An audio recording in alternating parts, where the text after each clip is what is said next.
नमस्कार, स्वागत आहे तुमचं माझ्या यूट्यूब चॅनलमध्ये. माझं नाव पूर्वविलास वाडकर आणि मी एक पब्लिक हेल्थ न्यूट्रिशनिस्ट आहे.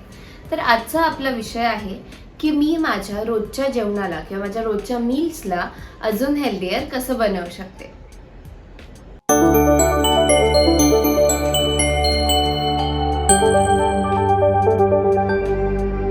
सगळ्यात पहिली टिप ही आहे की नेहमी आपण आपल्या पोर्शन साईजवरती आणि कुठली गोष्ट किती प्रमाणात खातोय, कुठलं फूड ग्रुप किती प्रमाणात खातोय हे नेहमी लक्षात ठेवलं पाहिजे. इमॅजिन करा तुमची प्लेट आहे, त्या प्लेटमध्ये बेसिकली आपण काय काय घेतो. एक तर आपलं असतं कार्ब्सचं पोर्शन, एक असतं आपलं प्रोटीनचं पोर्शन, एक असतं सॅलडचं पोर्शन आणि एक असतं आपलं भाजीचं पोर्शन, राईट. त्याला काय करायचंय, तुम्ही तुमच्या प्लेटला इमॅजिन करा आणि त्याला 4 भागामध्ये डिवाइड करा. तर प्रत्येक भागामध्ये काय काय येणार ते मी आता तुम्हाला सांगते. प्रथम एक पार्ट आहे त्याच्यामध्ये आपलं येणार सॅलड. दुसरा पार्ट आहे त्याच्यामध्ये आपलं येणार जे की आपली भाजी आहे. थर्ड पार्टमध्ये येणार आपला प्रोटीनवाला पार्ट, जे असेल आपली डाळ झाली किंवा आपलं पनीरची भाजी झाली, नॉनव्हेज झालं, हे येणार आपलं प्रोटीनवाला पार्ट. वाल्या पार्टमध्ये काय येणार तर आपलं भात येऊ शकतो, भाकरी येऊ शकते, चपाती येऊ शकते, एटसेट्रा. आता ही पोर्शन साईज तुम्ही जाणून घेतली की प्रत्येकाचे 4 भाग केले आणि इक्वल अमाऊंट मध्ये मी केलं. तर काय मी हा जो कार्ब्स वाला पार्ट आहे कम्प्लिटली एलिमिनेट करून प्रोटीनवाला पार्ट अजून ऍड करू का? तर नो, स्ट्रिक्ट नो. का नाही करू शकत? कारण माझ्या शरीरामध्ये हे सगळे न्यूट्रिएंट्स जाणं इम्पॉर्टंट आहे. कार्ब्स पण तेवढंच इम्पॉर्टंट आहे.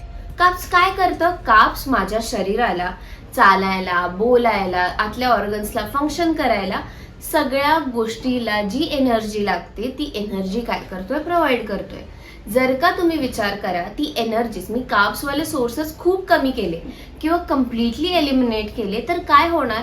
माझं जे प्रोटीन आहे त्याला जास्त काम करावं लागेल कार्ब्सवालं, रादर दॅन तो त्याचं प्रोटीनवाला काम करेल. प्रोटीनचं काम काय असतं शरीरामध्ये की मला माझे मसल बिल्ड करायचे आणि शरीरामधली जी रिपेअर आणि मेंटेनन्सचं प्रॉपर्टी आहे ना ती कोण परफॉर्म करतंय? आपला प्रोटीन परफॉर्म करतोय. त्याच्यामुळे नेहमी लक्षात ठेवा की कार्ब्स पण तेवढंच इम्पॉर्टंट आहे. टिप नंबर 2 आहे पोर्शन साईजचं झालं. आता मी ते खाल्लं कसं पाहिजे तर नेहमी लक्षात ठेवा की जेव्हा आपल्याला खूप भूक लागली असते ना, आपण फर्स्ट कार्ब्स खाल्लं, माझं काय झालं, शुगर लेवल एकदम अप झाली. तर मी पहिलं काय खाणार? मी पहिलं जेवण जेवायच्या आधी मी माझं सॅलड खाणार. सॅलड खाल्ल्याने काय येतं? माझ्या शरीरामध्ये फिलिंग ऑफ फुलनेस येते की हा माझं थोडं थोडं पोट भरलं जात आहे. आणि त्याच्यात जे अँटीऑक्सिडंट्स असतात ना ते आपल्या शरीराला पोट भरायचे सिम्पटम्स देत असतात. ओके, सो मी पहिले सॅलड खाईन, त्याच्यानंतर मी खाईल माझा प्रोटीनवाला पार्ट. कारण मोस्ट ऑफ द टाइम आपण काय करतो, जेवढं भाताला वरण लागतंय तेवढं आपण वरण खातो, बाकीचं डाळ किंवा वरण आपण खात नाही. पण ती डाळ आणि वरण आपल्याला तेवढ्याच पोर्शनमध्ये इम्पॉर्टंट आहे. सो माझी जी डाळ किंवा माझं जे वरण आहे ते मी आधी खाऊन घेईन. त्याच्यानंतर मग मी वळणार माझ्या चपातीवरती. आता जेवढं माझं पोट मला वाटतंय की माझं भरलं नाहीये तर तेवढं मी अर्धी चपाती किंवा पाव चपाती किंवा एक चपाती, तुमच्या साईजवरती डिपेंड करतं किती मोठी चपाती किंवा किती मोठी भाकरी आहे, त्यानुसार तुम्हाला जेवढी भूक असेल तेवढं तुम्ही काय करा, नंतर चपाती घ्या. What we are ensuring in this process की मी एकदम जास्त कार्ब्स नाही खाते, माझ्या शरीरामध्ये ॲडिक्वेट अमाऊंट मला जेवढं गरजेचं आहे तेवढं मी प्रोटीन खाते, त्यासोबतच सॅलड पण माझ्या पोटामध्ये जातात. जनरली आपण काय करतो, आपण पहिले कार्ब्स खाऊन घेतो. कार्ब्स खाल्ल्याने काय झालं, माझी शुगर लेवल एकदम राईज झाली, पोट भरलं, आता मी मग सॅलड थोडंसं खाल्लं, प्रोटीनवाला पार्ट तर खूपच कमी खाल्ला. ह्याच्याने आपण आपलं न्यूट्रिशन बॅलन्स काय करतोय, बिघडून टाकतोय. तर आजपासून नेहमी लक्षात ठेवा ही सिक्वेन्स तुमचं मील अजून न्यूट्रिशियस बनवण्यासाठी. नंबर 3 आहे की जो आपला सॅलडवाला पोर्शन आहे किंवा आपला प्रोटीनवाला पोर्शन आहे तर त्याच्यामध्ये काय करायचं, त्याच्यामध्ये एखादा योगर्ट बेस्ड डिप ऍड करा.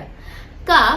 कारण योगर्ट बेस्ड डिप आपण जेव्हा ऍड करतोय तेव्हा मी त्याची अजून प्रोटीन व्हॅल्यू वाढवते आपल्या सॅलडची आणि त्याला थोडं क्रीमियर बनवते सो दॅट मला ते अजून ॲपिटायझिंग वाटेल, मला अजून छान वाटेल, चविष्ट वाटेल. ओके, तर ह्या प्रोटीन डिपमध्ये मी काय करू शकते, मी दही काय करू शकते, मी दही घेतलं, त्याच्यामध्ये मी थोडेफार स्पायसेस टाकले किंवा माझी आवडती चटणी टाकली, पुदिन्याची चटणी झाली किंवा घरी बनवलेली शेजवान चटणी झाली, ती मिक्स केली आणि ती मी माझ्या सॅलडमध्ये मिक्स करून खाल्लं, तर एक छान डिप पण बनतं आणि आपण सॅलड सोबतच आपल्याला थोडंफार प्रोटीन सुद्धा मिळतंय. सो नेहमी लक्षात ठेवा, आपल्याला आपल्या डाएटमध्ये कर्ड ऍड करायचं आहे. हे जे कर्ड डिप आहे त्याचं अजून तुम्हाला प्रोटीन इन्क्रीज करायचं असेल तर तुम्ही कर्ड प्लस पनीरचं एक ग्राइंड करून एक डिप बनवू शकता आणि त्याला तुम्ही हवं तसं स्पाइसी करू शकता, सो दॅट तुमचं प्रोटीन लेवल अजून वाढेल. टिप नंबर 4 आहे ती म्हणजे आपल्या जेवणामध्ये साईडला आपण जे चटण्या घेतो ना, ते चटण्या खाणं स्टार्ट करणं. आता चटणी कशाची असली पाहिजे? चटणी कसलीही बनवू शकता तुम्ही. पुदिन्याची चटणी बनवू शकता, खोबऱ्याची चटणी बनवू शकता किंवा सुक्या चटण्या असतात, खोबरं लसणाची चटणी झाली, खुराशणीची चटणी झाली, अशा मल्टिपल चटण्या तुम्ही बनवून ठेवा. ह्या चटण्या काय करतात ना, ह्या चटण्या आपल्या शरीरामध्ये प्रोटीन तर वाढवतात, त्यासोबतच अँटीऑक्सिडंट्स आणि बाकी मिनरल्स पण त्याच्यामध्ये खूप जास्त प्रमाणात असतात आणि हे आपल्या शरीराला काय थोडं क्वांटिटीमध्ये जरी खात असतो तरी ते आपल्याला छान प्रमाणात मिळत असतात. आता ही चटण्या बनवताना एक गोष्ट लक्षात ठेवा, ह्याच्यामध्ये आपल्याला एक इन्ग्रेडियंट ऍड करायचं आहे, ते म्हणजे आहे आपले सीड्स. आता हे सीड्स भले छोटे असतात ना, तरी पण हे छोटा पॅकेट बडा धमाका असतात, कारण ह्याच्यामध्ये न्यूट्रिएंट्स खूप प्रमाणात असतात, विटॅमिन्स असतात, मिनरल्स असतात आणि अँटीऑक्सिडंट्स तर खूप प्रमाणात असतात. तर काय करायचंय मला, मी हे सीड्स भाजून त्याची पावडर बनवून घेऊ शकते आणि माझ्या चटण्यांमध्ये ती पावडर ऍड करू शकते. ऑर एल्स तुम्ही काय करू शकता, तुमच्या प्रत्येक मीलमध्ये म्हणजे वरण बनवलंय किंवा भाजी बनवलंय, 1 चमचा ही सीडची पावडर मिक्स करा. कोणाला कळणार सुद्धा नाही आणि ते तुमच्या पोटामध्ये जाईल सुद्धा.